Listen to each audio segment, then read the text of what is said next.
مضل له ومن يضلل فلا هادي له وأشهد أن لا إله إلا الله وحده لا شريك له وأشهد أن محمدا عبده ورسوله يا أيها الذين آمنوا اتقوا الله حق تقاته ولا تموتن إلا وأنتم مسلمون يا أيها الناس اتقوا ربكم الذي خلقكم من نفس واحدة وخلق منها زوجها وبث منهما رجالا كثيرا ونساء واتقوا الله الذي تساءلون به والأرحام إن الله كان عليكم رقيبا يا أيها الذين آمنوا اتقوا الله وقولوا قولا سديدا يصلح لكم أعمالكم ويغفر لكم ذنوبكم ومن يطع الله ورسوله فقد فاز فوزا عظيما أما بعد فإن أصدق الحديث كلام الله تبارك وتعالى وخير الهدي هدي محمد صلى الله عليه وعلى آله وسلم وشر الأمور محدثاتها فإن كل محدثة بدعة وكل بدعة ضلالة وكل ضلالة في النار. أيها الإخوة في الله، alhamdulillah, pada sore hari ini kita masih diberi kesempatan untuk kembali berkumpul di salah satu dari rumah Allah Subhanahu wa taala yang mulia ini dalam majelis ilmu di tengah-tengah bulan suci Ramadan. Semoga apa yang kita amalkan dari amalan ibadah yang kita kerjakan di hari-hari dan malam-malam bulan Ramadan mendapatkan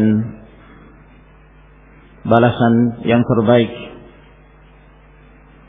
dari Allah Subhanahu wa taala. Ma'asyiral muslimin rahimakumullah, kembali kita melanjutkan kajian kita dari pembahasan risalah Adabul Ishrah wa Dzikrus Suhbati wal Ukhuwah. Dan pada pertemuan yang terakhir telah kita sebutkan bahwa termasuk di antara Adabul Ishrah, adab-adab pergaulan yang baik adalah senantiasa menanamkan rasa malu pada diri kita. Rasa malu yang menyebabkan seorang taat kepada Allah dan mendekatkan diri kepada Allah Subhanahu wa taala. Rasa malu yang mengantarkan kepada al-akhlaq al-karimah, kepada husnul khuluq. Rasa malu yang menyebabkan seseorang berusaha untuk menjaga muru'ah, harga dirinya, sehingga dia tidak teranggap sebagai orang-orang yang rendah di hadapan masyarakatnya. Maka rasa malu ini, ma'asyiral ikhwah rahimakumullah, termasuk dari bahagian keimanan. Telah kita sebutkan hadis Nabi sallallahu alaihi wasallam di mana beliau mengatakan wal haya'u syu'batun minal iman. Dan rasa malu itu merupakan salah satu cabang dari cabang-cabang keimanan. Dan Nabi sallallahu alaihi wasallam juga mengatakan istahi min Allah azza wa jalla kama tastahi rajulan min salihi qaumik. hendaknya kamu malu kepada Allah Subhanahu wa taala seperti malunya kamu kepada orang yang saleh yang ada di kalangan kaummu. Maka demikian pula seorang kepada Allah. Jika seseorang berada di hadapan orang yang saleh, orang yang terpandang, tentunya dia akan berusaha menjaga dirinya untuk tidak melakukan hal-hal yang memalukan, yang merendahkan kedudukannya. Maka hendaknya di hadapan Allah Subhanahu wa taala demikian pula. Seseorang yang malu kepada Allah Jalla wa Ala adalah seseorang yang meninggalkan hal-hal yang dilarang oleh Allah, memelihara anggota-anggota tubuhnya dari apa-apa yang diharamkan oleh Allah Subhanahu wa taala.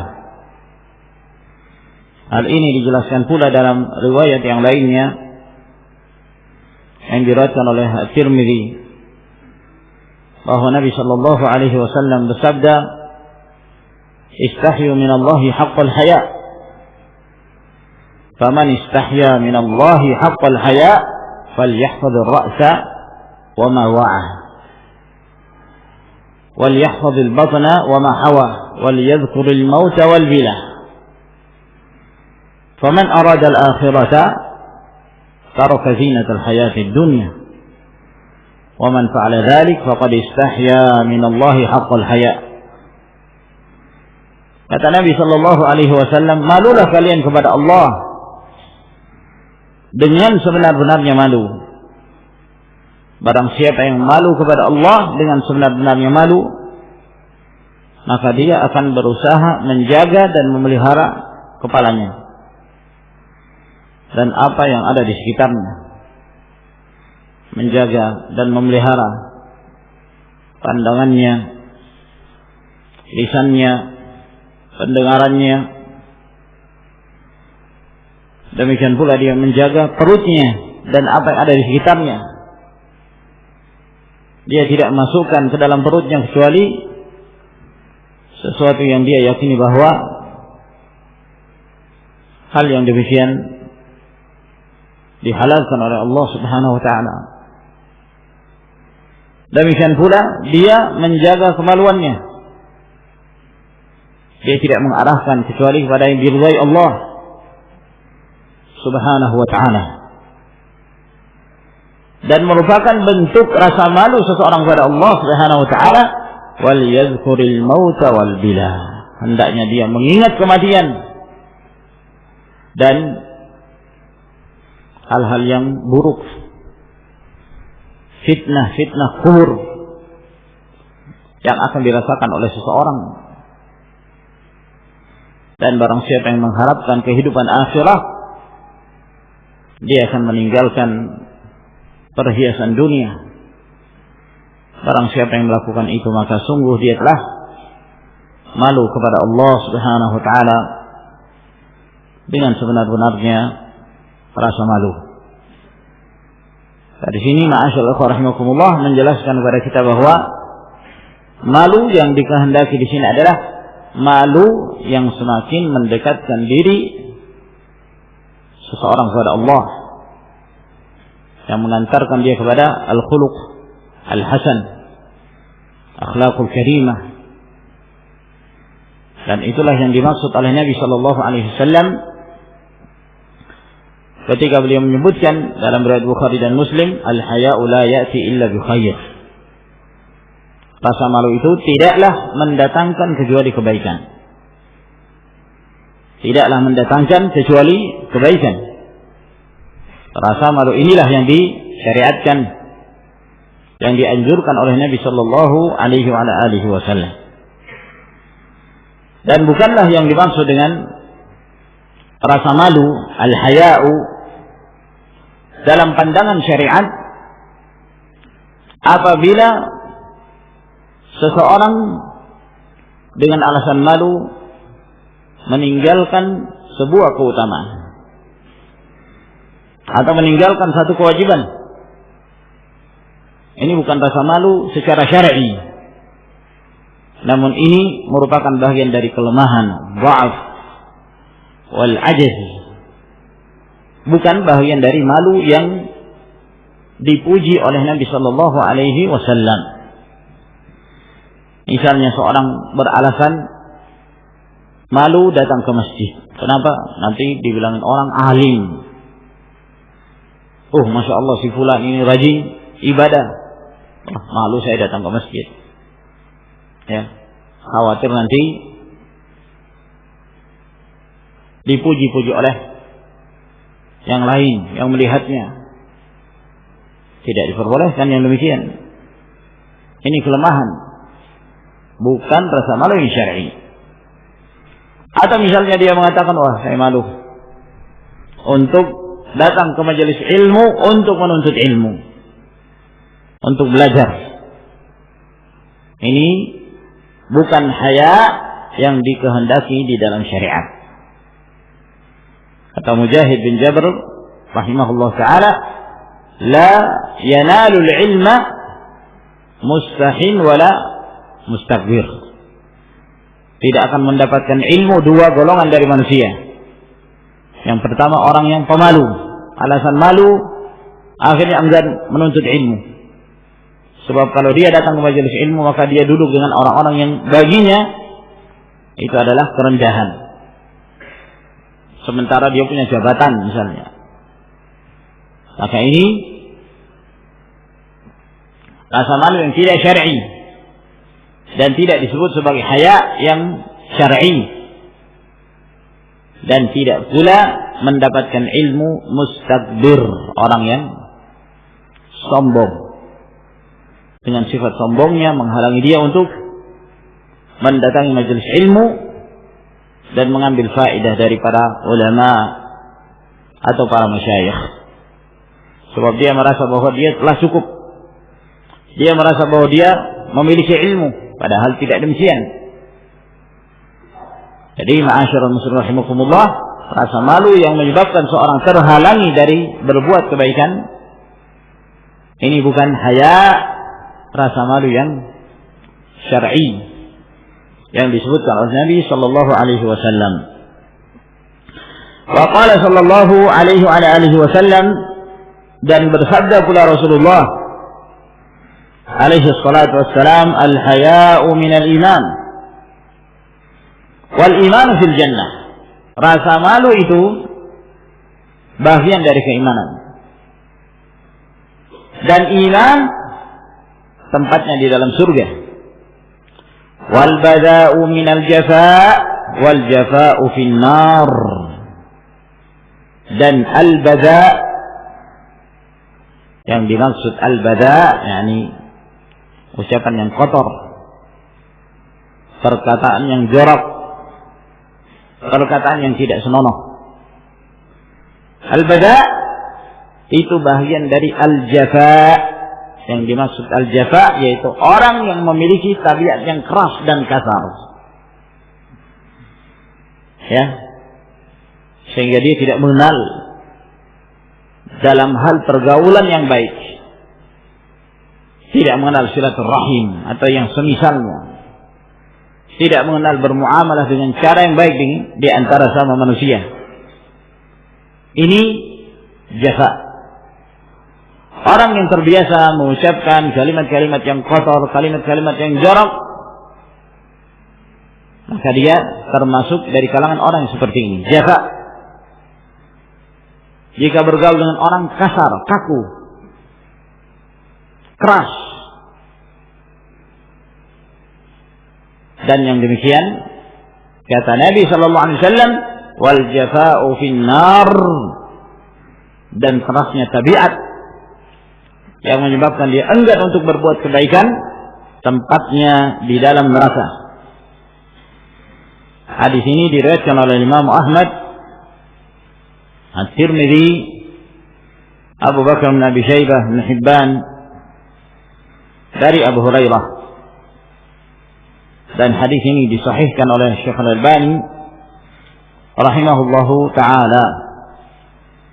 Dan hadis ini merupakan salah satu hadis yang menjelaskan tentang keutamaan al-haya, bahwa rasa malu itu merupakan bagian dari keimanan, menunjukkan bahwa ini ibadah. Seseorang yang memiliki rasa malu sehingga menyebabkan dia selalu mengontrol dirinya dan tidak melakukan hal-hal yang menyebabkan dia rendah di hadapan Allah atau rendah di hadapan sesama makhluknya. Yang berikutnya, wa minal mu'asyarati sidqul muru'ah. Dan di antara bentuk al-mu'asyarah, pergaulan yang baik, sidqul muru'ah, kejujuran dalam hal al-muru'ah, harga diri. Syekhul Islam Ibnu Taimiyah rahimahullah ta'ala ketika beliau mendefinisikan al-muru'ah, kata beliau, isti'malu ma yuzayyinu al-'abd wa la yushinuhu. Isti'malu ma yuzayyinu al-'abd wa la yushinuhu. Menggunakan sesuatu yang menghiasi seorang hamba dan tidak menodainya. Menggunakan sesuatu yang menghiasi seorang hamba, menyebabkan dia baik, menyebabkan dia terpandang, dan tidak menyebabkan dia ternoda, dan tidak menyebabkan dia direndahkan. Itu namanya al-muru'ah, yang biasa kita sebut harga diri. Maka seseorang ketika dia bergaul, dia senantiasa menjaga muru'ahnya dengan penuh kejujuran. Sidq, bukan hanya sekedar berpura-pura, tasannu', ya, bukan hanya sekedar basa-basi, tapi benar-benar apa yang dia perlihatkan maka demikian pula hakikatnya. Sebab terkadang ada sebagian manusia yang pada saat kita berkumpul dengannya, pada saat kita bertemu dengannya, kita selalu berusaha untuk menyenangkan dia meskipun menyakiti diri kita, memperbaiki keadaannya dan tidak menyinggungnya meskipun pada hakikatnya apa yang terdapat pada diri kita menunjukkan ketidaksenangan kita kepada dia. Jangan sampai seperti itu seorang dalam pergaulan, menunjukkan bahwa ada cacat dalam pergaulan itu. Mungkin salah satu di antara keduanya ada yang tidak beres. Mungkin dari si akhlaknya buruk, jeleknya dia dalam bergaul, sehingga seorang selalu berusaha untuk menyesuaikan diri dengannya. Nah ini ma'asyarul rahimakumullah, menunjukkan pergaulan yang tidak ada kejujuran dalam muru'ah tersebut. Seperti halnya ketika ada seseorang, sebelum orang ini masuk, Rasulullah sallallahu alaihi wasallam mengatakan di hadapan Aisyah radhiyallahu anha, bi'sa akhul ashirah. Orang ini seburuk-buruk teman dalam pergaulan, atau seburuk-buruk saudara dalam kerabatnya, dalam keluarganya. Ini diucapkan oleh Nabi Sallallahu Alaihi Wasallam, menunjukkan ketidaksenangan Rasul Sallallahu Alaihi Wasallam pada orang tersebut. Namun ketika dia masuk bertemu Rasulullah Sallallahu Alaihi Wasallam, maka Rasulullah menyambutnya berwajah manis dengannya, tidak mengucapkan kalimat-kalimat yang seperti yang beliau ucapkan sebelumnya. Sehingga menyebabkan Aisyah radhiyallahu ta'ala heran melihat sikap Rasulullah sallallahu alaihi wasallam. Setelah orang ini pergi, maka Aisyah pun bertanya kepada Rasulullah sallallahu alaihi wasallam, "Wahai Rasulullah, tadi kamu mengucapkan bahwa dia itu bi'sa'ul ashirah. Dia seburuk-buruk keluarga yang ada, saudara yang ada di tengah-tengah keluarganya.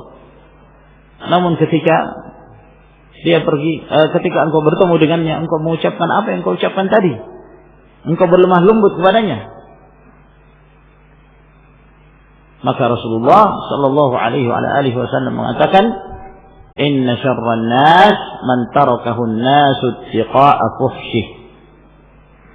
Sesungguhnya manusia yang paling buruk adalah orang yang ditinggalkan oleh orang lain karena takut dari kejahatannya, takut dari perbuatan fahish yang dia lakukan, takut dari lisannya yang keras, yang tajam, yang sangat mudah untuk melemparkan celaan terhadap yang lain. Akhirnya orang meninggalkannya. Kenapa? Takut terhadapnya. Kalau sampai bertemu, tidak terlepas dari celaan, tidak terlepas dari lisannya yang kotor. Maka ini ma'asyaallah rahimakumullah bukan pergaulan yang baik, bergaul dengan orang seperti ini. Kita menginginkan masing-masing di antara kita menjaga muru'ah dengan penuh kejujuran, sidqul muru'ah, wa shafa'ul mahabbah, dan kemurnian dalam hal kecintaan. Jadi apa yang dia nampakkan bahwa dia cinta kepada saudaranya memang benar demikian, itulah yang terdapat dalam hatinya. Jadi kecintaan itu zahiran wa batin, secara zahir dan secara batin. Sebab terkadang ada seseorang menyampaikan rasa cinta kepada orang lain tapi hanya secara lisan saja, dalam hatinya tidak demikian. Dia mengucapkan itu hanya karena mengharapkan hal-hal tertentu dari dunia misalnya.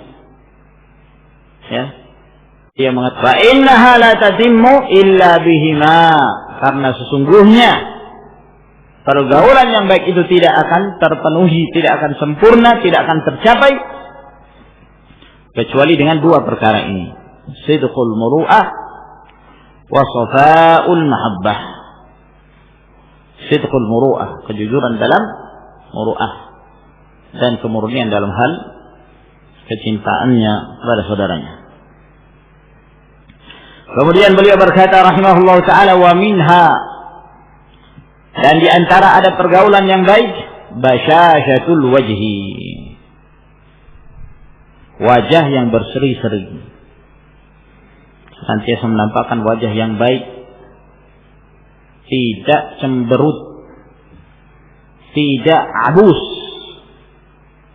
tidak bermuka masam. Ketika bertemu dengan saudaranya, dia berusaha menampakkan yang terbaik, sebagaimana yang Rasulullah sallallahu alaihi wasallam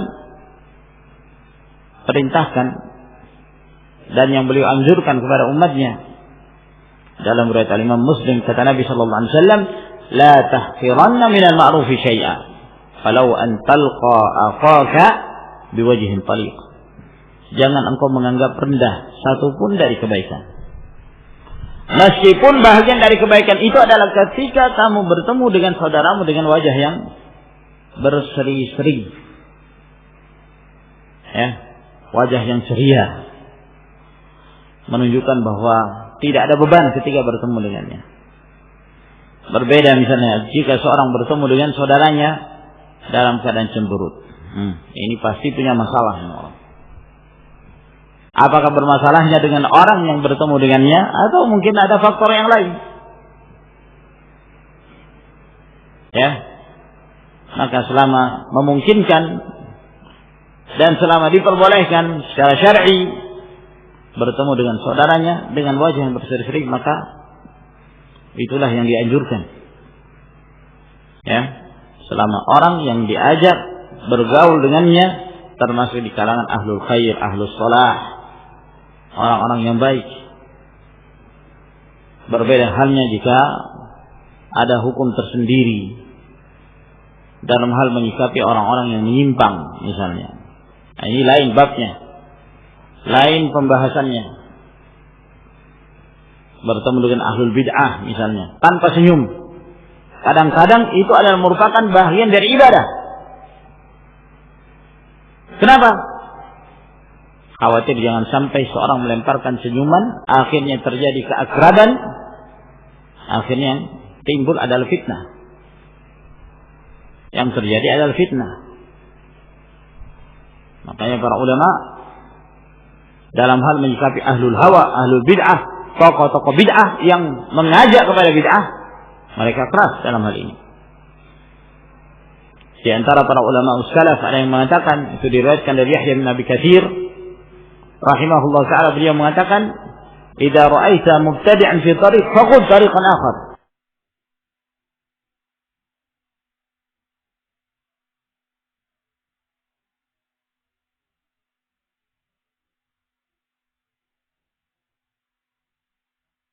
Terjadi keakraban di antara mereka berdua, binasalah orang ini. Maka ma'asyiral rahimakumullah, tentu harus ditempatkan masing-masing pada tempatnya. Yang dimaksud oleh beliau adalah pergaulan di antara sesama kaum muslimin secara umum, di antara sesama ahlus sunnah. Ya. Maka ketika bertemu dengan mereka dengan wajah yang ceria, wajah yang berseri-seri, walutful lisan, dan lemah lembut dalam berbicara, dalam mengucapkan kata-katanya dengan lisannya, tidak dengan keras dan kasar. Fabima rahmatin minallahi lintalahum walau kunta faddan ghalidhal qalbi lam faddu min hawlik. Di antara rahmat Allah Subhanahu wa taala adalah engkau berlemah lembut kepada mereka. Kalau seandainya engkau keras, engkau kasar, kaku dalam pergaulan, orang akan lari meninggalkan kamu. Tidak ada yang mau bergaul denganmu. Kenapa? Karena sikapmu yang kasar, kaku, keras dalam setiap orang-orang kamu bergaul dengannya. Maka dibutuhkan lemah lembut, kasih sayang dalam persahabatan, wasa'atul qalbi, dan kelapangan hati, wabastul yadi, dan membentangkan tangan, maksudnya memberi bantuan apabila saudara kita tersebut membutuhkan bantuan dengan tangan kita.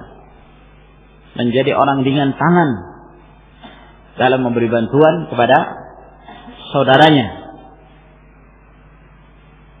Saudaranya dalam keadaan susah, dalam keadaan punya masalah, maka kita berusaha untuk membantunya, mengeluarkan dia dari kesulitan tersebut. Man yassara 'ala mu'sirin yassarallahu lahu fid dunya wal akhirah. Barang siapa yang memberi kemudahan kepada orang yang kesulitan, maka Allah Subhanahu wa taala membalasnya dengan memberi kemudahan kepadanya di dunia, demikian pula di akhirat. Wa kadhmul ghair, dan berusaha menahan amarah. Berusaha menahan amarah. Maksudnya jangan ditampakkan. Kadhmul ghair. Dia mampu marah, mampu, tapi dia menahannya. Laisa asy-syadidu bis-sur'ah, innama asy-syadidu alladhi yamliku nafsahu 'inda al-ghadab. Bukanlah orang yang kuat itu adalah orang yang kuat dalam pergulatan. Namun yang kuat, yang benar-benar kuat dalam tinjauan syariat adalah orang yang kuat, yang mampu menahan dirinya ketika dia dalam keadaan marah. Ada seorang datang kepada Nabi sallallahu alaihi wasallam, lalu dia berkata kepada Nabi sallallahu alaihi wasallam, "Ausini ya Rasulullah, wahai Rasulullah, berikan aku wasiat." Kata Nabi sallallahu alaihi wasallam, "La taghdab." Jangan kamu marah. Lalu dia meminta lagi, "Wasiat aku, wasiatkan kepadaku sesuatu wahai Rasulullah." Lagi-lagi Rasulullah sallallahu alaihi wasallam mengulangi wasiatnya, "La taghdab." Jangan kamu marah. Sebab kadang-kadang dengan marah ini menyebabkan seorang tidak terkontrol. Ucapannya tidak terkontrol, perbuatan tidak terkontrol. Waliyadzubillah, jangan sampai kemudian seorang di saat marah terjatuh ke dalam hal-hal yang diharamkan oleh Allah Subhanahu wa ta'ala. Maka ini keburukan.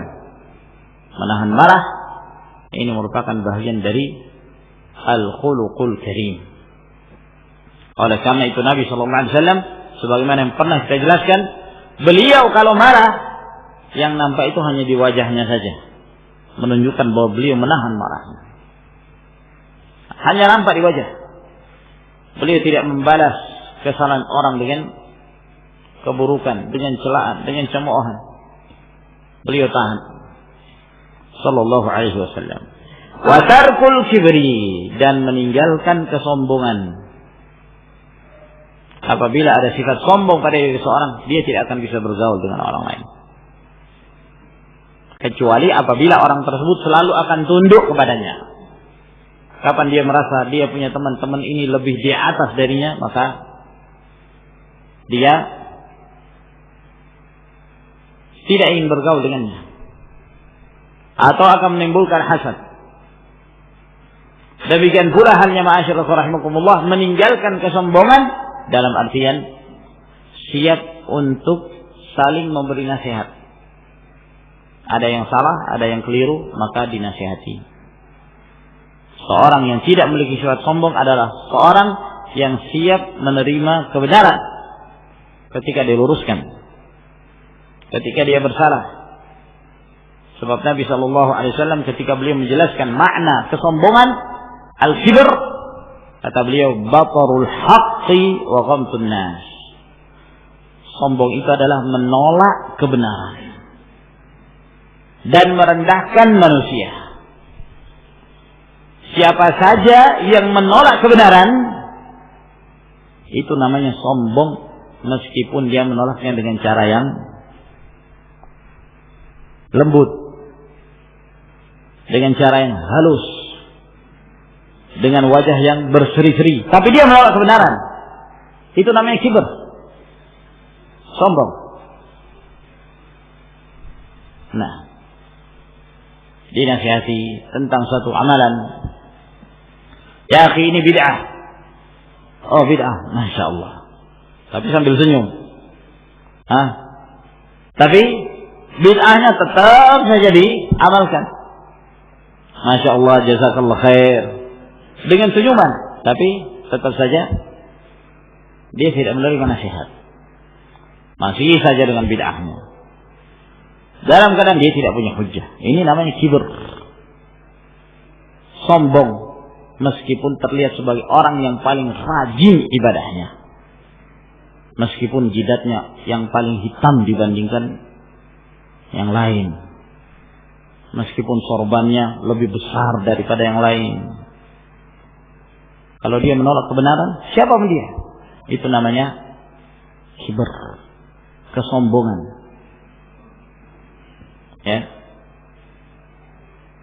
Ya akhi, angkat kain sarungmu, angkat celanamu, jangan sampai menutupi mata kaki. Nah, jazakallah khair. Tapi tetap saja. Oh, saya enggak sombong kok. Makanya itu enggak sombong. Ya enggak boleh kan kalau sombong. Subhanallah. Jadi nasihati, menolak. Bahkan Nabi SAW mengatakan, iyakum al-isbal. Fa innal isbala minal makhila. Ya. Hati-hati kalian dari isbalul izar, menurunkan kain hingga menutupi mata kaki, karena itu bagian dari kesombongan. Bagian dari kesombongan. Dalam riwayat Imam Muslim dari hadis Salamah bin Al-Aqwa radhiyallahu anhu, suatu ketika ada seseorang di dekat Nabi sallallahu alaihi wasallam sedang makan. Ketika dia makan dengan tangan kirinya. Dilihat oleh Nabi sallallahu alaihi wasallam. Kata Rasul sallallahu alaihi wasallam, "Kul bi yaminik." Makanlah kamu dengan tangan kananmu. Apa kata dia? La astati'. Saya enggak bisa. Padahal dia punya tangan kanan. Tangan kanannya sehat wal afiat. Tapi tetap saya mengatakan, "Oh, saya enggak bisa." Saya enggak bisa. Padahal yang nasihat ini Rasulullah SAW. Saya nggak bisa. Ketika ini orang ini mengatakan saya nggak bisa, apa kata Rasulullah SAW? Las tafat. Oh iya, kamu benar-benar nggak bisa. Ma mana'ahu illa al-kibr. Tidak ada yang mencegah dia untuk menerima nasihat Rasulullah SAW kecuali kesombongan. Subhanallah. Seketika itu juga Allah Subhanahu wa taala menghukum orang ini. Fama rafa'aha ila fih. Dia tidak mampu mengangkat tangannya itu ke mulutnya. Lumpuh tangan kirinya. Subhanallah. Allah Subhanahu wa taala menghukumi dia pada saat itu juga ketika dia menolak sunnah Rasulullah sallallahu alaihi wasallam. Maka hati-hati ma'asyiral rahimakumullah. Apabila telah datang kepada kita satu perintah, satu kewajiban, lalu kemudian kita menolaknya dan kita meninggalkannya, khawatir ini disebabkan karena ada sifat sombong yang terdapat pada diri kita, yang disebut oleh Nabi sallallahu alaihi wasallam, la yadkhulul jannah man kana fi qalbihi mithqalu dzarrah min kibr. Tidak akan masuk surga seseorang yang di dalam dirinya ada seberat biji zarrah dari kesombongan. Nah, menolak sunnah bagian dari kibr, merupakan bentuk kesombongan. Menolak sunnah Nabi sallallahu alaihi wasallam. Sebab ketika dia menolak sunnah Rasulullah sallallahu alaihi wasallam, dia menyangka bahwa apa yang diamalkan itu lebih baik dari apa yang diajarkan oleh Rasulullah alaihi salatu wassalam. Ada seorang datang kepada Imam Malik rahimahullah. Imam Malik, imam Madinah, imam Darul Hijrah, negeri hijrahnya Nabi sallallahu alaihi wasallam. Orang ini datang kepada Imam Malik, lalu dia bertanya kepada Imam Malik, "Ya Abu Abdullah, min aina uhrim?" Wahai Abu Abdullah, dari mana saya memulai ihram saya? Kata Imam Malik, min Dzul Hulaifah. Kamu mulai dari Dzul Hulaifah. Karena memang Dzul Hulaifah ini adalah miqat yang ditetapkan oleh Rasulullah sallallahu alaihi wasallam. Ketika Nabi sallallahu alaihi wasallam menjelaskan tentang miqat bagi orang yang hendak menunaikan ihram haji atau umrah, bagi penduduk Madinah miqatnya adalah Dzul Hulaifah. Bagi penduduk Madinah dan yang lewat mulai dari Madinah, miqatnya adalah Dzul Hulaifah. Dzul Hulaifah ini ada sekian mil, kurang lebih sekitar 3 mil dari Masjid Nabi sallallahu alaihi wasallam, di luar kota Madinah. Ya, perbatasan.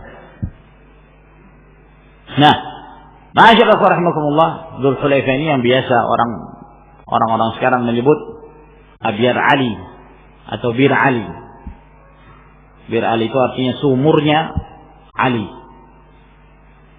bin Abi Thalib radhiyallahu anhu. Ini sebenarnya penamaan yang tidak ada asalnya. Mereka menghikayatkan tanpa sanad bahwa mereka menyebut nama itu Bir Ali atau Abyar Ali karena di situ adalah merupakan tempat di mana Ali bin Abi Thalib pernah membunuh jin. Ya. Entah dibuang di sumurnya atau gimana. Akhirnya disebut sumurnya Ali. Ini penamaan yang tidak ada asalnya. Yang ada adalah nama yang disebutkan oleh Nabi sallallahu alaihi wasallam, Dzul Hulaifah. Kamu mulai ihram dari Dzul Hulaifah, kata Malik bin Anas. Orang ini mengatakan, saya ingin ihram dari Masjid Nabawi. Saya ingin ihram dari Masjid Nabawi. Rasul sallallahu alaihi wasallam mengajarkan ihram itu dimulai dari Dzul Hulaifah. Dia mengatakan saya ingin ihram dari Masjid Nabawi. Nah, kata Imam Malik rahimahullah, inni akhsha 'alaikal fitnah. Saya mengkhawatirkan kamu akan tertimpa fitnah. Kata orang ini, fitnah apa? Innama hiya amyalun aziduha. Ini hanya beberapa mil saja. Perbedaan beberapa mil, apa susahnya saya mulai dari Masjid Nabawi? Fitnah apa itu? Subhanallah, kata Malik bin Anas. Ya, fitnah itu adalah fitnah yang disebutkan oleh Allah Subhanahu wa taala. falyahzaril ladzina yukhalifuna an amrihi an tusibahum fitnah aw yusibahum 'adzabun alim. Hendaknya berhati-hati orang-orang yang menyelisihi perintah Rasul, menyelisihi sunnah Rasul, menyelisihi ketetapan Rasul sallallahu alaihi wasallam. Dia akan tertimpa fitnah penyimpangan. Atau dia akan merasakan azab yang pedih di dunia sebelum di akhirat. Jadi ma'asyiral muslimin rahimakumullah, yang wajib bagi setiap muslim adalah berhenti pada batasan-batasan yang ditetapkan oleh Rasulullah SAW. Tidak perlu ditambah. Ibadah ini sempurna, alhamdulillah. Maka ini ma'asyiral rahimakumullah, seseorang menolak sunnah menunjukkan bahwa ada sifat kibir dalam dirinya. Wa mulazamatul hurmah, dan senantiasa menjaga al-hurmah, kehormatan saudaranya, kehormatan temannya, ya, dalam artian tidak merendahkan mereka dan tidak merendahkan kedudukannya. Wa izharul farah bima ruziqa min ishratihim wa ukhuwatihim, dan menampakkan kegembiraan dari apa yang diberikan rezeki berupa pergaulan bersama dengan mereka dan persaudaraan bersama dengan mereka.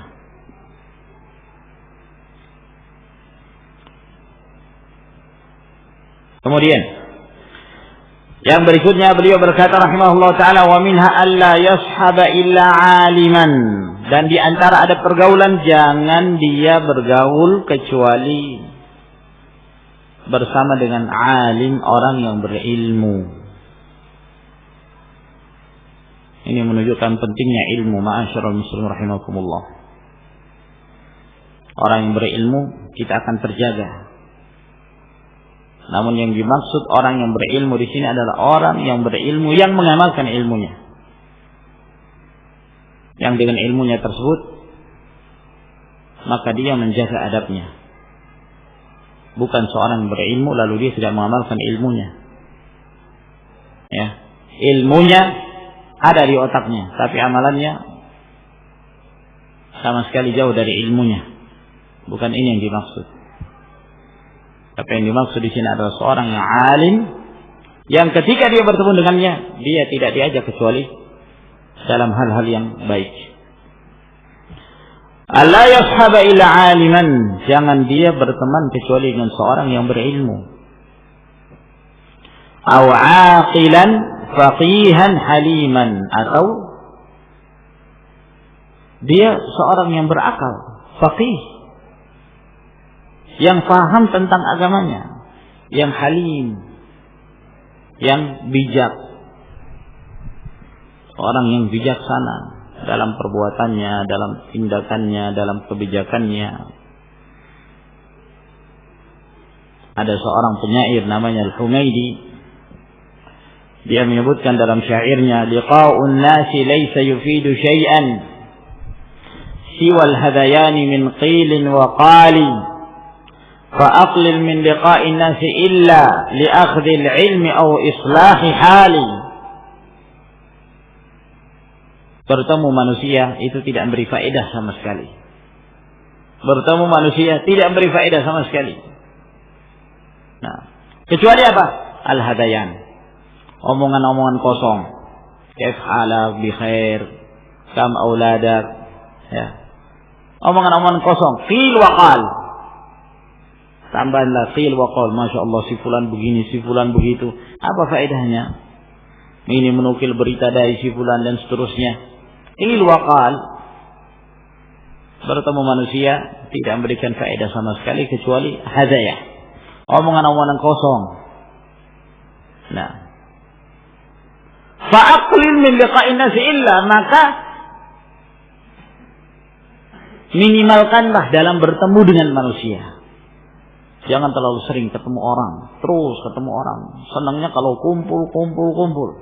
Kecuali di akhdil ilm, untuk mengambil ilmu, au islahi hali, atau untuk memperbaiki kondisi dan keadaan kita. Kalau bukan untuk mengambil ilmu, atau bukan untuk hal-hal yang bermanfaat, mending menyendiri. Biasakan ma'asyiral muslimin rahimakumullah, jangan jadi seorang yang senangnya ngumpul dalam hal-hal yang tidak bermanfaat. Ya. Sebagian mereka subhanallah ada yang ngumpul di luar, di jalan-jalan. Nah, entah apa yang mereka bicarakan, gak jelas. Dan subhanallah bertahannya mereka di situ sampai larut malam. Ya, yang ini main musik, yang ini gitaran, yang ini ngomong entah apa yang dia omongkan dalam keadaan majelis-majelis yang tidak punya berkah dan tidak ada faedah ilmiah di dalamnya. Tinggalkan majelis-majelis yang seperti ini, majelis yang memudaratkan. Tinggalkan berkumpul dengan orang-orang yang kalau kita berkumpul dengannya maka kita akan diajak kepada keburukan, bukan kepada hal-hal yang bermanfaat. Diajak pergi ke sana kemari, mau kemana? Entah jalan-jalan. Ya, kalau kebetulan dapat rumah orang, cungkil rumah orang. Nah, kebetulan ada yang memungkinkan untuk seorang dia ya memzalimi, maka dia menzaliminya. Ini ma'asyiral rahimakumullah, teman-teman yang buruk, tinggalkan. Perlu kita menjaga lingkungan kita. Jika kita berteman dengan orang-orang yang seperti ini, kita akan seperti itu pula. Kita akan seperti itu pula. Orang yang buruk, dia tidak akan berkumpul dengan orang yang baik. Maka ma'asyiral rahimakumullah, pilih-pilih teman. Kita punya teman, dia mengajak kita untuk kebaikan, menuntut ilmu, Masya Allah, ini teman yang baik. Atau dia seorang yang Masya Allah berakal. Sebelum melakukan sesuatu dia berusaha untuk memikirkan terlebih dahulu, ini maslahat, ini baik atau tidak. Nah, jika tidak ada kebaikan padanya, maka meninggalkannya lebih utama.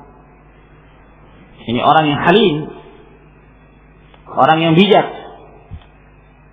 Ya, berteman dengan demikian kita mendapatkan manfaat. Tapi kalau yang sekedar pergaulan biasa, tidak untuk mengambil ilmu, tidak pula untuk memperbaiki kondisi dan keadaan, menyendiri lebih baik. Nah, oleh karena itu penulis kitab ini, Abul Barakat rahimahullah ta'ala, pada akhir-akhir hayat beliau uzlah. Beliau uzlah, meninggalkan untuk bertemu dengan semua manusia, tinggal aja di rumahnya. Nah, ini beliau. Kadang-kadang mereka, kadang dari pemerintahan juga yang datang mengunjungi beliau, tapi untuk beliau mengunjungi yang lain, uzlah.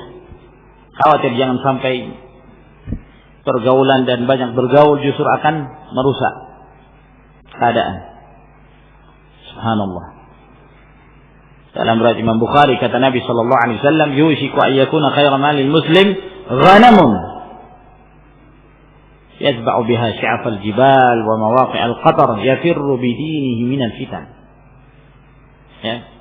Akan datang suatu masa di mana harta terbaik seorang mukmin, seorang muslim adalah kambingnya. Dia tinggal di pedalaman. Dia membalakan kambingnya naik gunung turun ke lembah. Dia meninggalkan manusia. Kenapa? Yafirru bidinihi minal fitan. Dia menjauhkan diri dari fitnah untuk menjaga dan memelihara agamanya. Ya, mending berteman dengan kambing, mengembalakan kambing. Nah, kambing nggak pernah ngajak kita untuk berbuat maksiat. Nah, daripada bergaul dengan orang-orang tidak jelas, yang tidak tentu arahnya, sehingga seorang terbawa kepada yang buruk. Wallahu musta'an. Qala Dhunnun rahmatullahi alaihi, berkata Dhunnun rahmatullahi alaihi, ma khala Allahu ala 'abdin min 'abidihi khil'atan ahsana min al-'aqli. Tidaklah Allah Subhanahu wa taala memberikan, khala'a, asal makna khala'a naza'a, melepaskan. Maksudnya Allah memberikan pada hamba. Tidaklah Allah Subhanahu wa taala memberikan pada seorang hamba di antara hamba-hambanya satu pemberian yang lebih baik dari akal. Ini pemberian yang luar biasa yang Allah Subhanahu wa taala berikan kepada manusia, yang Allah tidak berikan kepada hewan. Dengan akal itu, ma'asyiral rahimakumullah, orang akan dituntun pada kebaikan selama dia memanfaatkan akalnya. Oleh karena itu, orang yang tidak memanfaatkan akalnya, dia tidak akan baik. Sama halnya seperti binatang. Manusia ini, ma'asyiral rahimakumullah, berada dalam posisi di tengah antara malaikat dengan binatang. Manusia di tengah-tengah. Malaikat, Allah Subhanahu wa taala memberikan akal kepada mereka, namun mereka tidak memiliki syahwat. Binatang, Allah Subhanahu wa taala memberikan syahwat kepada mereka, dan Allah tidak memberikan pada mereka akal. Manusia di tengah-tengah. Allah memberikan pada manusia itu akal dan syahwat. Nah, tinggal dilihat yang mana dari manusia yang lebih mendominasi, akalnya atau syahwatnya. Kalau syahwatnya lebih mendominasi, maka dia lebih mirip kerbau. Iya kan? Kenapa? Dia tidak menjalankan akalnya. Maka dia seperti kambing, seperti kerbau, seperti binatang-binatang. Kenapa? Syahwatnya lebih mendominasi, mengalahkan akalnya. Namun siapa di antara manusia yang akalnya mengalahkan syahwatnya, maka dia seperti malaikat, menjadi seorang yang bertakwa, yang beribadah kepada Allah Subhanahu wa taala. Wala qalladahu qiladatan ajmala minal ilm, dan tidaklah Allah Subhanahu wa taala mengalungkan kepada seorang hamba dengan sebuah kalung yang lebih indah dari kalung ilmu. Ilmu ini hiasan yang terbaik, ma'asyiral rahimakumullah. Ilmu inilah yang membawa seseorang bertakwa, ilmu inilah yang membawa seseorang ke dalam surga, yang akan menjadikan seorang mampu membedakan yang baik dan yang buruk. Wala zayyanahu bizinatin afdala minal hilm, dan tidaklah Allah Subhanahu wa taala memberi hiasan kepada seorang hamba dengan hiasan yang lebih afdal, yang lebih utama dari kebijaksanaan. Al-hilm, dari kebijaksanaan. Ya, bijak dalam menentukan sikap, berhati-hati dalam memberikan solusi, menentukan satu perkara, suatu keputusan. Wa kamalu dzalika at-taqwa, dan kesempurnaan dari itu semua adalah ketakwaan seorang kepada Allah Subhanahu wa taala. Apabila seorang bertakwa kepada Allah, ini menunjukkan bahwa dia menjalankan akalnya, dan dia berilmu, dan dia memiliki sifat ilmu. Wa qala alaihi salam, dan berkata pula Rasulullah sallallahu alaihi wasallam, min sa'adatil mar'i ay yakuna ikhwanuhu salihin. Di antara kebahagiaan seseorang ketika teman-temannya atau saudara-saudaranya adalah orang-orang yang saleh. Orang-orang yang saleh. Namun sayang sekali ini hadis dhaif, bahkan sangat lemah sekali. Abu Abdurrahman As-Sulami meriwayatkan dalam Adabus Suhbah, dalam sanadnya ada seorang perawi bernama Abu Yaqub Al-Madani, dan dia majhul. Dan yang meriwayatkan dari Abu Yaqub Al-Madani juga Baqiyah, dan Baqiyah ini perawi yang dikenal sebagai seorang mudallis.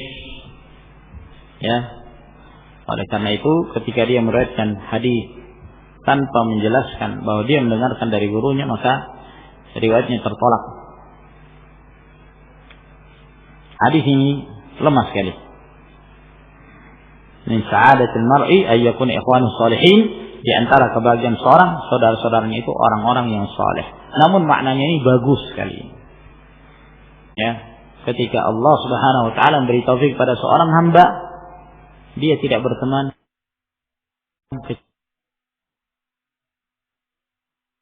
kecuali dengan orang-orang yang baik. Masya Allah, nikmat. Ya.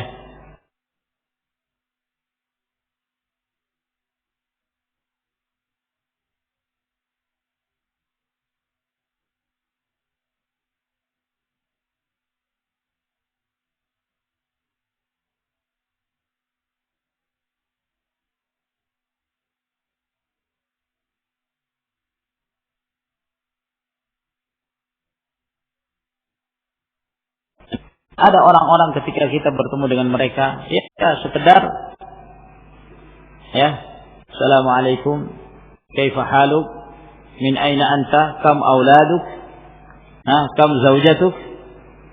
Nah, ya pembicaraan yang sifatnya basa-basi. Nah, ada orang-orang yang seperti ini. Kita tidak bergaul dengannya kecuali sekedar menyampaikan nggih. Ya. Ketika bertemu, ya monggo, ya sudah. Cukup itu saja. Tidak lebih dari itu. Bertanya tentang hal-hal yang sifatnya umum. Gimana kabar? Ibu kok nggak pernah kelihatan di mana? Nah, bapak kemarin kok 3 hari nggak pernah. Ada apa? Apa masalahnya? Ya ini pembicaraan umum. Tidak dijadikan sebagai teman akrab. Tidak dijadikan sebagai teman berkeluh kesah. Ya, teman curhat katanya. Tidak seperti itu. Namun ada pula orang-orang yang kita dianjurkan untuk mulazamah dengan mereka. Berusaha untuk menetapkan hubungan yang baik dengan mereka dalam hal pergaulan, ya, pergaulan yakni yang benar-benar itu merupakan isyrah, kita bergaul dengannya. Sebagaimana kita setiap hari bertemu dengan istri kita. Ya, sehingga ketika kita bertemu dengannya, kita mendapatkan faedah. Ini yang dimaksud oleh beliau, orang-orang yang alim, orang-orang yang akil, berakal, orang-orang bijak, sehingga dia tidak mengarahkan kita kepada kebaikan. Wa minha, dan di antara adab-adab pergaulan yang baik, salamatu qalbihi lil ikhwan. Selamat hatinya terhadap ikhwannya, terhadap saudara-saudaranya. Dalam artian dia selalu menjaga hatinya, hati yang salim. Kata Syekhul Islam Ibnu Taimiyah rahimahullah taala dan Ibnu Qayyim, al-qalbus salim, hati yang salim itu adalah al-qalbul khali minasyubuhati wasyahawat, hati yang bersih dari berbagai syubhat dan syahwat. Jadi ketika dia bergaul dengan saudaranya, maka dia menjadikan hatinya itu salim. Dalam artian dia tidak menyimpan hal-hal yang kebencian dalam dirinya terhadap saudaranya tersebut. Tidak ada kebencian, tidak ada hasad, tidak ada penyakit-penyakit yang lain, tidak ada riba, tidak ada namimah. Murni dia mencintai saudaranya karena Allah Subhanahu wa taala.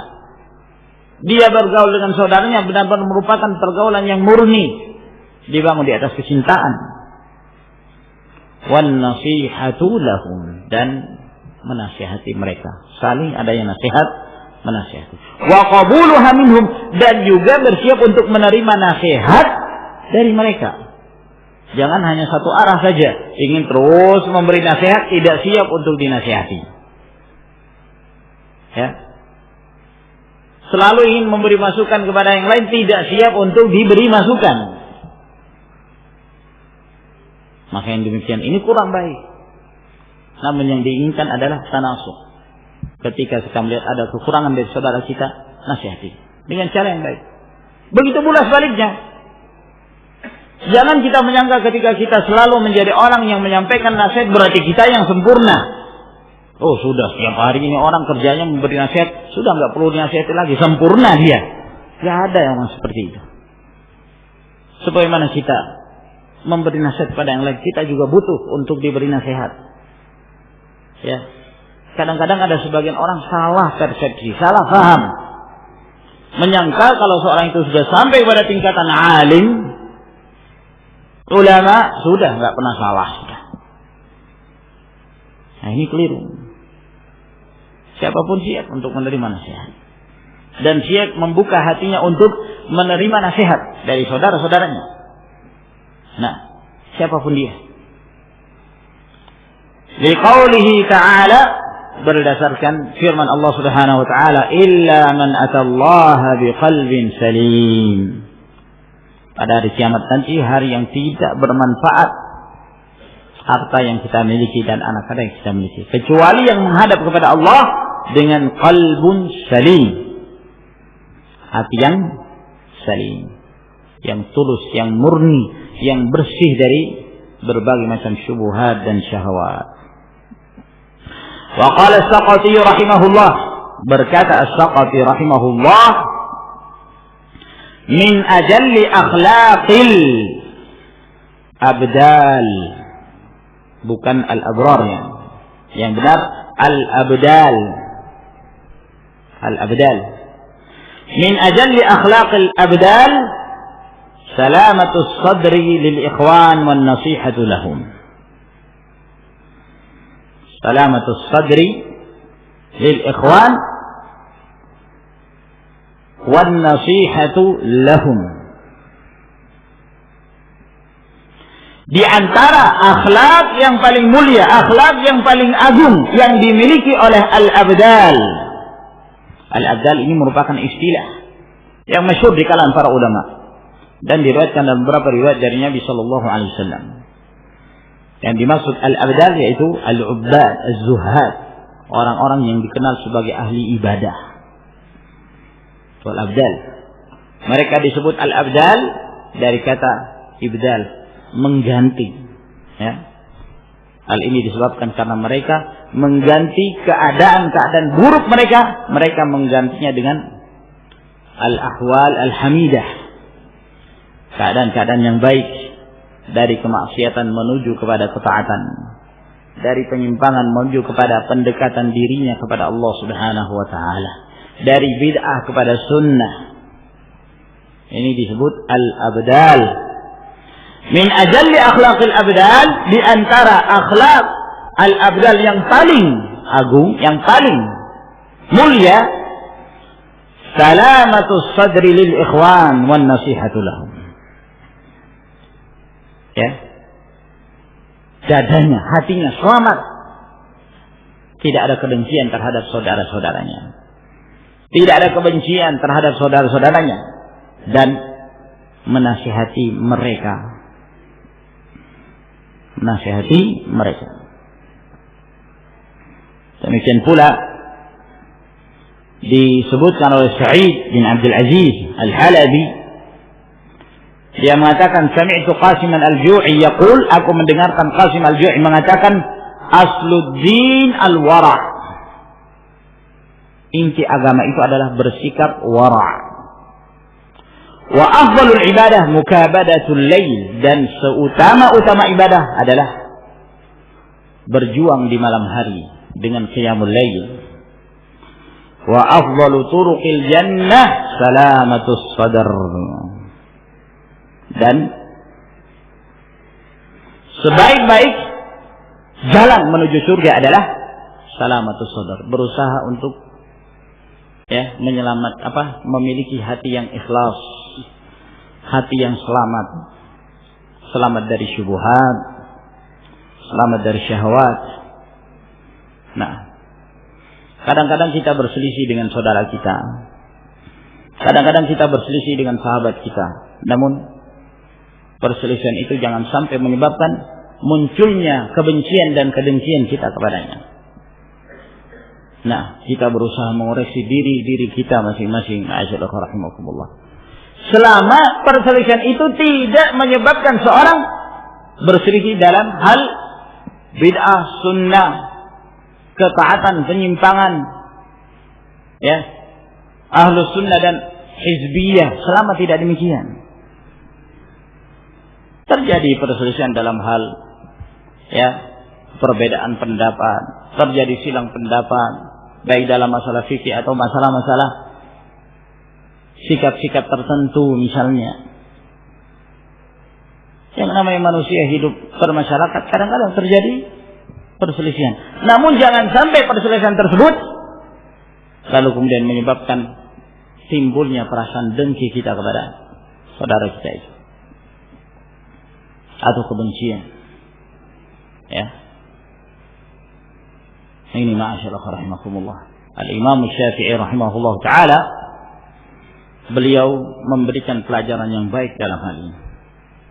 Nah, sikap husnul dzan beliau yang memiliki qalbun salim wala nuzaki 'ala Allah ahada, sikap beliau kepada sahabatnya, sikap beliau kepada orang-orang yang menyelisihinya, beliau berlapang dada menerima itu semua. Yunus ibn Abdul Ala, salah seorang di antara para ulama, dia qarinnya al-Imam Syafi'i. Kata Yunus bin Abdul Ala, nazartu Syafi'iyya yawman fi mas'alatin. Aku pernah berdebat dengan Imam Syafi'i dalam satu permasalahan. Masing-masing wafat dengan pendapatnya. Nah, lalu kata beliau, "Tsumma iftaraqna," kemudian kami pun akan berpisah. Ya. Kemudian kami pun berpisah.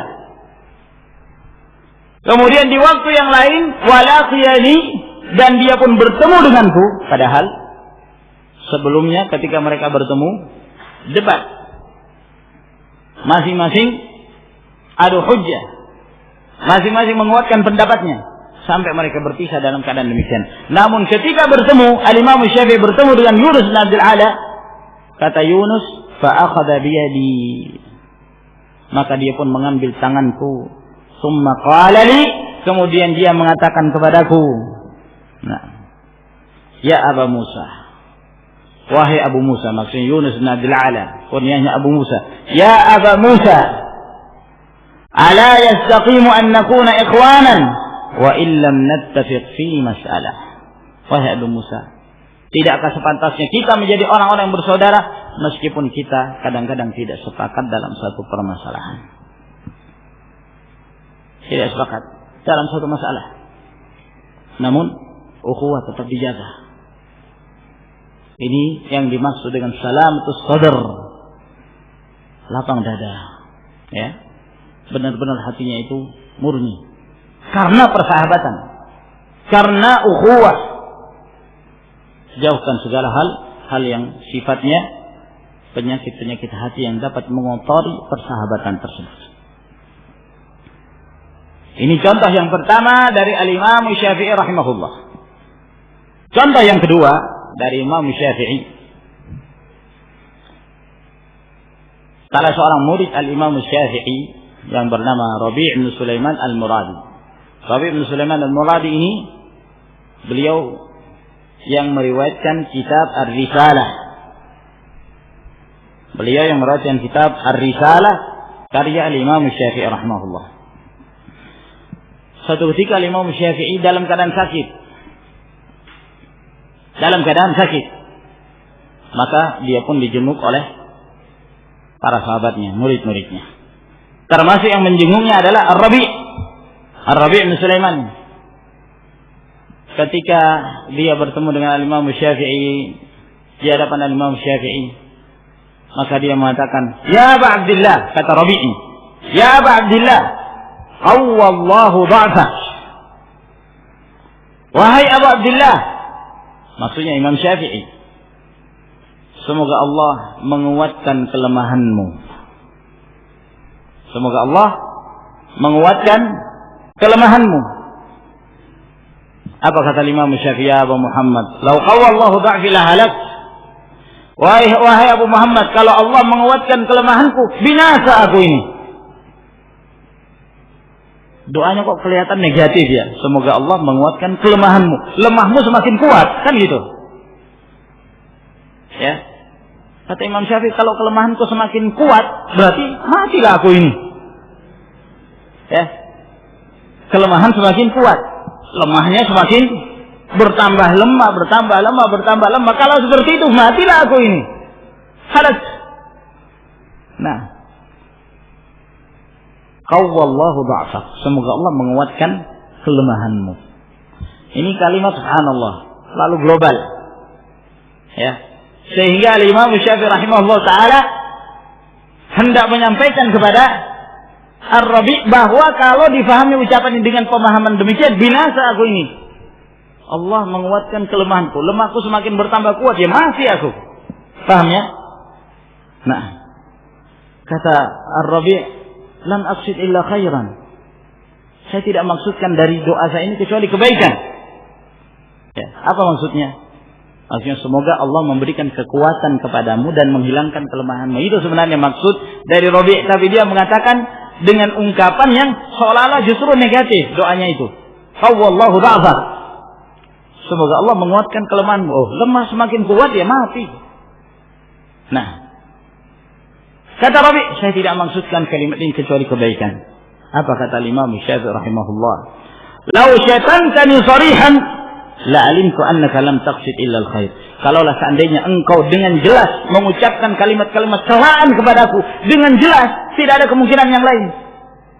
Aku masih meyakini bahwa kamu tidak maksudkan dari kalimat itu kecuali kebaikan. Nah, kalau kata Rabi, apa yang harus saya ucapkan? Kata Imam Syafi'i, ucapkanlah barra'allahu dha'fak. Semoga Allah menghilangkan kelemahanmu. Barra'allahu dha'fak. Ya, coba lihat Imam Syafi'i. Beliau tidak langsung memfatwa. Kamu ini kok mendoakan kejelekan untuk saya? Tidak. Nah, bahkan beliau mengatakan, kalau kamu mencela saya berusaha untuk mencari kemungkinan yang lain. Tidak ada yang lain kecuali maknanya adalah celaan kepada saya. Tetap saya meyakini bahwa kamu tidak maksudkan itu kecuali kebaikan. Subhanallah. Ini pelajaran yang penting dari Al-Imam Syafi'i rahimahullah ta'ala. Bagaimana kita berusaha untuk menjaga pergaulan. Ya. Untuk bersikap husnudzan kepada saudara-saudara kita. Meskipun kadang-kadang ada, subhanallah, ungkapan-ungkapan, kalimat-kalimat yang dikhawatirkan itu adalah konotasinya negatif. Namun hendaknya kita berusaha membawa kepada yang baik. Dan itu telah kita sebutkan sebelumnya dalam pembahasan tahsin adh-dhann. Baik, saya kira ini ma'asyiral rahimakumullah yang kita bacakan insyaallah taala. Kita lanjutkan di pertemuan yang berikutnya. Akhiru da'wana alhamdulillahirabbil alamin. Kemudian kita lanjutkan dari pembahasan Hisnul Muslim sampai di mana kemarin? Doa memakai pakaian yang baru. Iya. Baik. Yang berikutnya yang keempat, ad-du'a liman labisa thawban jadidan. Doa yang diucapkan kepada orang yang memakai pakaian yang baru. Ada orang pakai baju baru. Maka kita mengatakan kepadanya, tubli wa yukhlifullahu ta'ala. Hadis riwayat Abu Daud dari hadis Abu Sa'id Al-Khudri. Tubli. Artinya tubli itu ya. Meskipun di sini bentuknya fi'il mudhari', tapi maksudnya adalah doa. Dalam artian semoga Allah Subhanahu wa taala menjadikan pakaian ini padamu ya, engkau terus memakainya sampai usang gitu. Sampai ikhlaq, tubli, yani sampai usang. Yani semoga engkau terus diberi kenikmatan oleh Allah Subhanahu wa taala untuk memakai pakaian ini, wa yukhlifullahu taala, dan semoga Allah Subhanahu wa taala menggantinya dengan yang lain. Dengan pakaian yang lain pula. Dalam riwayat yang lain bahwa Nabi sallallahu alaihi wasallam mengatakan kepada orang yang memakai pakaian baru, ilbas jadidan wa ish hamidan wa mut syahidan. Ilbas jadidan. Pakailah dalam keadaan baru. Di sini bentuknya perintah, tapi yang dimaksud di sini adalah doa, ya. Doa.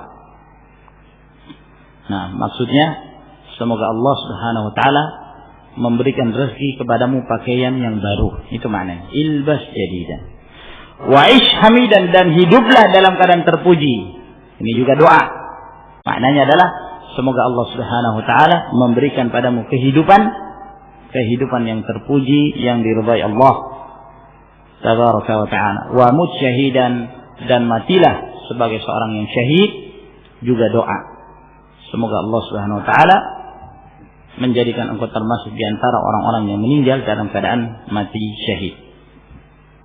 Hadis ini diriwayatkan oleh Ibnu Majah, Al-Baghawi dari hadis Ibnu Umar radhiyallahu ta'ala anhu.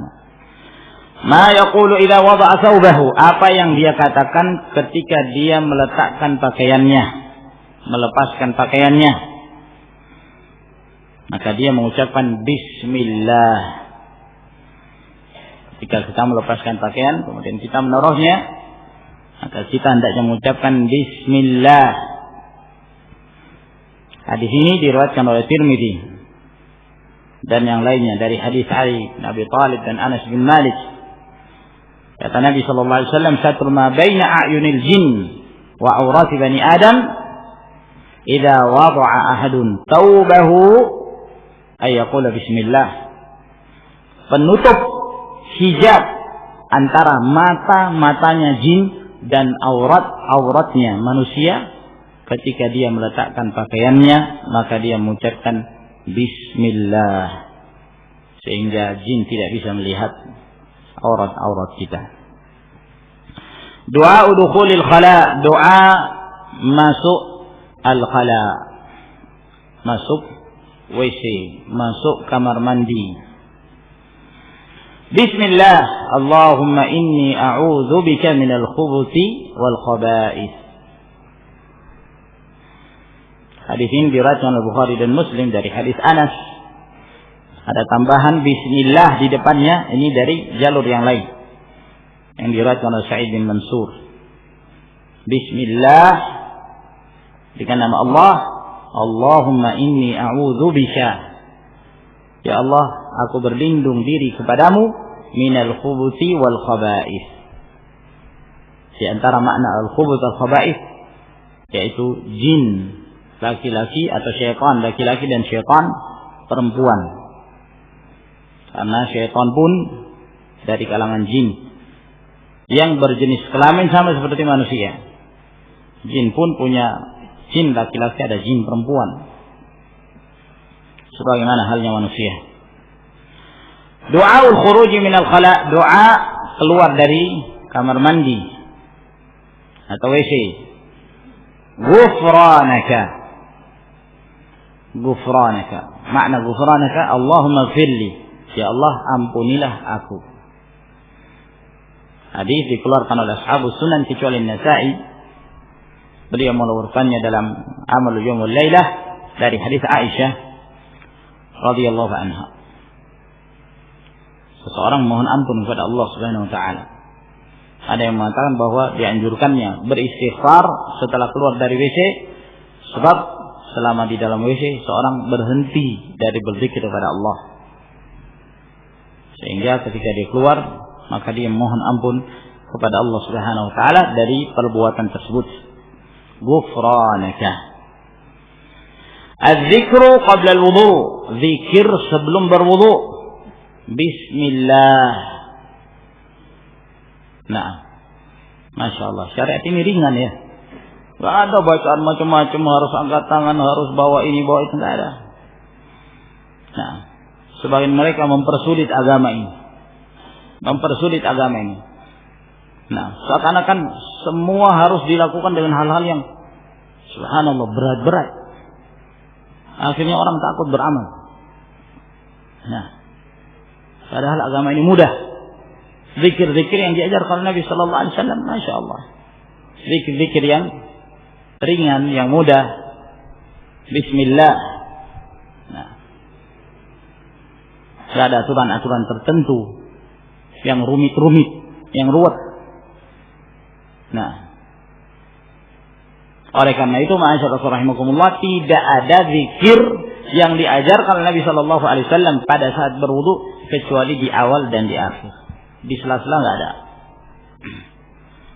Karena ada sebagian meriwayatkan mencuci tangan ada zikirnya, berkumur-kumur ada zikirnya, membasuh wajah ada zikirnya, membasuh tangan hingga ke siku ada zikirnya.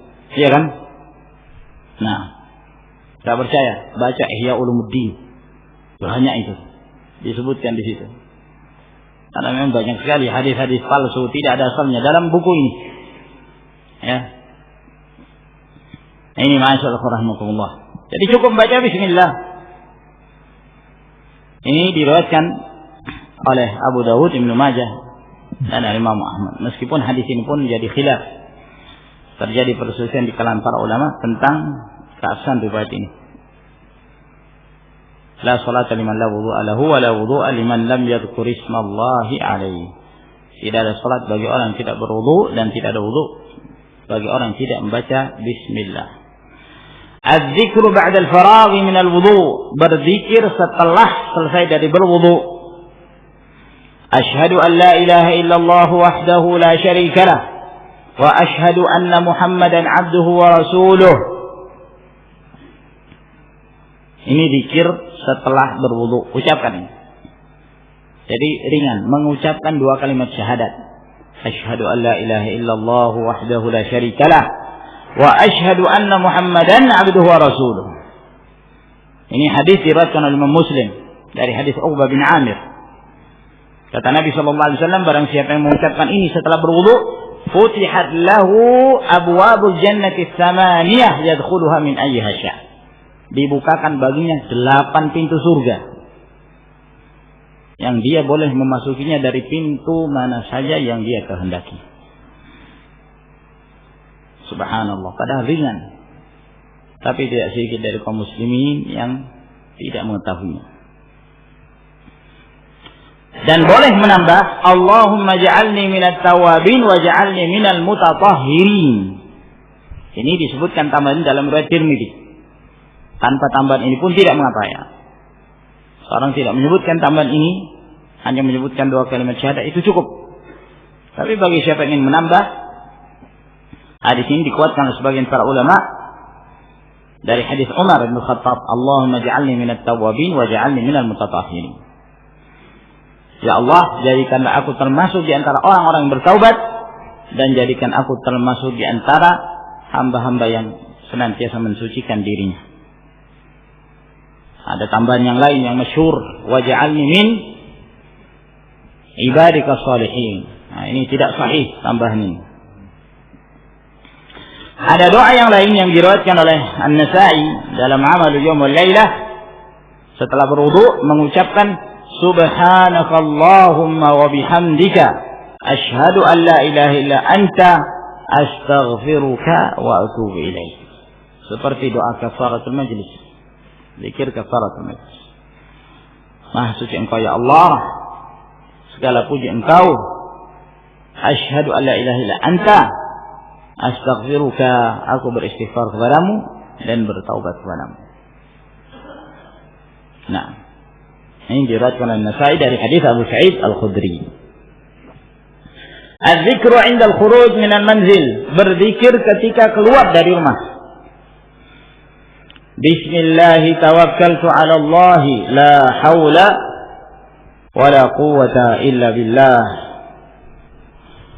Dengan nama Allah, aku bertawakal hanya kepada Allah, menyandarkan diri hanya kepada Allah, tiada daya dan upaya kecuali dengan pertolongan Allah Subhanahu wa taala. Ini hadis diriwayatkan oleh Abu Dawud, Tirmidzi dari hadis Anas bin Malik. Dan disebutkan dalam riwayat itu bahwa seorang yang mengucapkan ini ketika dia keluar dari rumahnya, maka dikatakan kepadanya kufita wa uqita wa hudita. Engkau telah dicukupkan. Yani Allah telah memberikan kecukupan padamu. Engkau telah dipelihara dan engkau telah diberi hidayah oleh Allah Subhanahu wa taala. Wa tanaha an syaitan, dan syaitan akan menjauh darinya. Syaitan akan menjauh darinya. Wa yaqulu syaitan li'akhar, syaitan akan mengatakan kepadanya kepada temannya yang lain, kepada sama syaitan, kaifa laka bi rajulin qad hudiya wa wuqiya wa kufiya. Bagaimana mungkin engkau akan bisa menggoda seseorang yang dia telah diberi hidayah, dia telah dicukupkan oleh Allah, dan dia telah dipelihara oleh Allah Subhanahu wa ta'ala. Penting memelihara zikir ini. Ketika keluar dari rumah, baca zikir ini. Nah, Sehingga dalam perjalanan dia dalam pemeliharaan Allah Subhanahu wa taala. Bismillah tawakkaltu 'ala Allah wala haula wala quwwata illa billah. Doa yang lain, Allahumma inni a'udzu bika an adilla aw udalla aw azilla aw uzalla aw azlima aw uzlama aw ajhala aw yujhala alayya. Ya Allah, aku berlindung diri kepadamu dari aku tersesat, atau ada yang lain yang menyesatkan aku, au azilla, ataukah aku tergelincir jatuh dalam kesalahan, atau ada yang lain yang menggelincirkan aku dalam kesalahan, atau aku berbuat zalim, atau ada yang berbuat zalim kepadaku, ataukah aku berbuat jahil, atau ada orang yang berbuat jahil kepadaku. Riwayat Ahlus Sunan dan disebutkan dalam Sahih Tirmidzi, Sahih Ibnu Majah dari hadis Ummu Salamah radhiyallahu anha. Pada saat kita keluar rumah, kita berlindung diri kepada Allah dari kejahatan-kejahatan ini, berlindung diri dari kesesatan atau ada yang menyesatkan. Sebab kesesatan itu bisa datang dari dua, dari diri sendiri atau dari yang lain, baik dari kalangan manusia atau dari kalangan jin. Az-zikru 'inda dukhulil manzil, berzikir ketika masuk ke dalam rumah. Ketika masuk ke dalam rumah. Bismillahi walajna, dengan nama Allah kami masuk. Wa bismillahi kharajna, dan dengan nama Allah kami keluar. Wa 'ala Allahi rabbina tawakkalna, dan hanya kepada Allah Rabb kami bertawakal. Tsummal yusallim ala ahlihi, kemudian setelah itu dia mengucapkan salam kepada penghuni rumah. Ini bukan bagian dari zikir ya.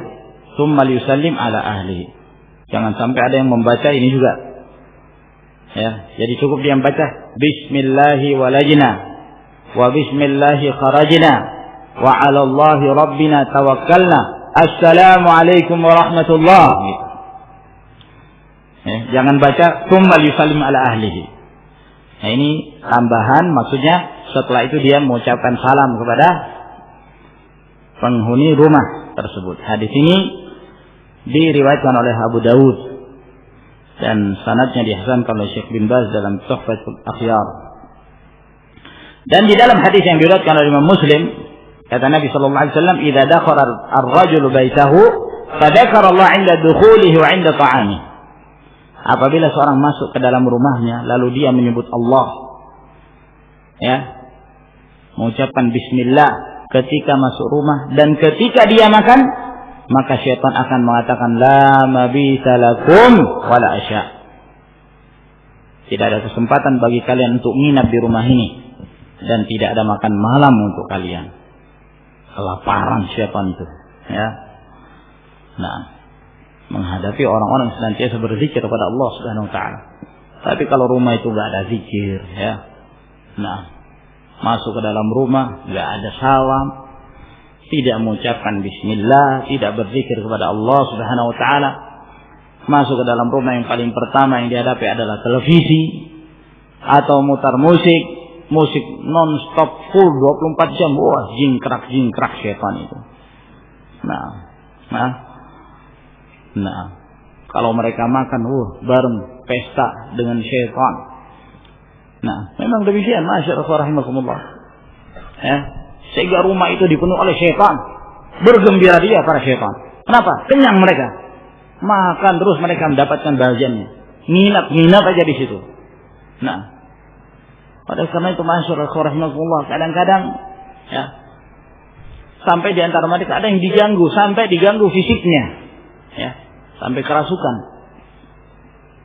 diganggu oleh syaitan dengan faktor-faktor tertentu yang pernah kita bahas ketika kita bahas tentang masalah kerasukan ini. Ya, salah satu sebabnya adalah membiarkan rumah itu diisi oleh para syaitan. Nah, sehingga rumah itu waliyadzubillah jauh dari zikrullah, jauh dari ketaatan kepada Allah Subhanahu wa taala. tidak pernah dilantunkan ayat-ayat Allah tabaraka taala di dalamnya. Doa zahabi ila masjid, doa berangkat ke masjid. Allahumma ja'al fi qalbi nura wa fi lisani nura wa fi sam'i nura wa fi basari nura wa min fawqi nura wa min tahti nura wa an yamini nura wa an shimali nura wa min amami nura wa min khalfi nura waj'al fi nafsi nura wa a'zim li nura wa 'azzim li nura waj'al li nura waj'alni nura Allahumma a'tini nura waj'al fi 'asabi nura wa fi lahmi nura wa fi dami nura wa fi sya'ri nura wa fi bashari nura Allahumma ij'al li nura fi qabri wa nuran fi 'idhami wazidni nura wazidni nura wazidni nura wa hab li nuran 'ala nur. Ini riwayat ini dari berbagai riwayat beliau satukan. Ya, beliau kumpulkan. Padahal ini sebenarnya dalam riwayat yang berbeda-beda. Nah, sebagian diriwayatkan oleh Imam Muslim, sebagian lagi diriwayatkan oleh Ashabus Sunan dan yang lainnya. Nah, dan di dalam hadis ini seorang memohon kepada Allah Subhanahu wa taala agar diberi cahaya di seluruh keadaannya, di seluruh anggota tubuhnya, diberi cahaya. Dan cahaya yang dimaksud di sini ada dua kemungkinan. Cahaya hakikat, yakni secara hakiki, yaitu cahaya yang Allah Subhanahu wa taala berikan kepada kaum mukminin pada yaumul qiyamah, pada hari kiamat nanti. Kaum mukminin bercahaya tubuh-tubuh mereka, ya, keluar cahaya. Sementara orang-orang munafik redup, gelap. Nah, oleh karena itu orang-orang munafik nanti pada hari kiamat, karena tubuh mereka tidak mengeluarkan cahaya, pengen ngambil bagian dari cahayanya kaum mukminin. Namun Allah Subhanahu wa taala menghalangi orang-orang munafik dari kaum mukminin, sehingga mereka pun dalam kegelapan, kaum mukminin dalam keadaan bercahaya, cahaya pada hari kiamat. Makna yang kedua, ya, bahwa yang dimaksud nur di dalam hadis ini adalah cahaya ilmu dan hidayah. Ilmu dan hidayah. Sebab ilmu itu adalah nur. Fahuwa ala nurin min rabbih. Ya. Fahuwa ala nurin min rabbih. Nah. Waj'alna lahu nura yamshi bihi fin nas. Maka dia berada di atas cahaya dari Rabbnya. Nah, Talaq bin Habib ketika dia menjelaskan definisi takwa, dia mengatakan taqwallah an ta'mal bi ta'atillah ala nurin min Allah. Cahaya ilmu maksudnya. Ilmu. Maka ini dua kemungkinan ini. Dan kemungkinan dua-duanya adalah benar. Cahaya ilmu di dunia dan cahaya hakikat di hari kiamat. Allahumma ja'al fi qalbi nura. Ya Allah, jadikanlah di dalam hatiku cahaya. Wa fi lisani nura. Dan pada lisanku juga cahaya. Wa fi sam'i nura. Dan pada pendengaranku cahaya. Wa fi basari nura. Dan pada pandanganku cahaya. Wa min fawqi nura. Dan dari atasku cahaya. Wa min tahti nura. Dan dari bawahku pun cahaya. Wa an yamini nura. Dan sebelah kananku cahaya. Wa an shimali nura. Dan sebelah kiriku cahaya. Wa min amami nura. Wa min khalfi nura. Dan dari hadapanku cahaya. Dan dari belakangku cahaya. Waj'al fi nafsi nura. Dan jadikanlah pada jiwaku cahaya. Wa a'zim li nura. Wa azim li nura. Dan berikan padaku cahaya yang besar. Ya. Azim li nura. Yani berikan padaku nuran aziman. Cahaya yang besar. Ya. Di sini disebutkan dua kali azim li nura wa azim li nura. Sebenarnya ini perbedaan riwayat. Ya. Tidak disebutkan dalam riwayat bersamaan. Tidak ada riwayat yang mengatakan azim li nura wa azim li nura. Tapi ini riwayat yang berbeda. Dua-duanya diriwayatkan oleh Imam Muslim, tapi dalam riwayat yang berbeda, yang maknanya kurang lebih sama. Azim li nura wa'azzim li nura. Ya. Berikanlah aku cahaya yang agung, cahaya yang mulia.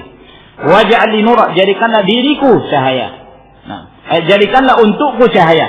Waj'al li nura, dan jadikanlah diriku cahaya. Allahumma a'tini nura. Ya Allah, berikan padaku cahaya. Waj'al fi 'asabi nura, jadikanlah pada urat-uratku atau ototku cahaya. Wa fi lahmi nura, pada dagingku cahaya. Wa fi dami nura, pada darahku cahaya. Wa fi sya'ri nura, dan pada rambutku cahaya. Wa fi basyari nura, dan pada seluruh kulitku cahaya. Allahumma ja'alni nura fi qabri, ya Allah, jadikanlah bagiku cahaya di kuburanku. Wa nuran fi 'idhami, cahaya pada tulang-tulangku. Wa zidni nura, wa zidni nura, wa zidni nura, tambahkan bagiku cahaya, cahaya, cahaya. Wa habli nuran ala nur, dan berikanlah padaku cahaya di atas cahaya. Jadi yang diminta seluruhnya adalah cahaya. Ya, agar kemudian seorang dalam kondisi bagaimanapun dia dalam keadaan dibimbing oleh Allah Subhanahu wa taala. Jadi itu maksudnya, sehingga seorang berdoa seluruh tubuhnya, anggota-anggota tubuhnya seluruhnya diberi cahaya oleh Allah Subhanahu wa taala. Kalau ada cahaya dari Allah, tidak akan mungkin anggota tubuh itu akan berbuat kejahatan. Nah, hadis ini disebutkan oleh Ibnu Hajar, tambahan-tambahan riwayat. Asal hadis ini disebutkan dalam Sahih Muslim, sebagiannya dalam Tirmidzi, sebagiannya dalam riwayat Imam Bukhari dalam Al-Adabul Mufrad. Wallahu taala a'lamu bis-shawab. Sampai di sini insyaallah. Kita lanjutkan di pertemuan yang berikutnya. Wa akhiru da'wana alhamdulillahirabbil alamin. Assalamualaikum warahmatullahi wabarakatuh.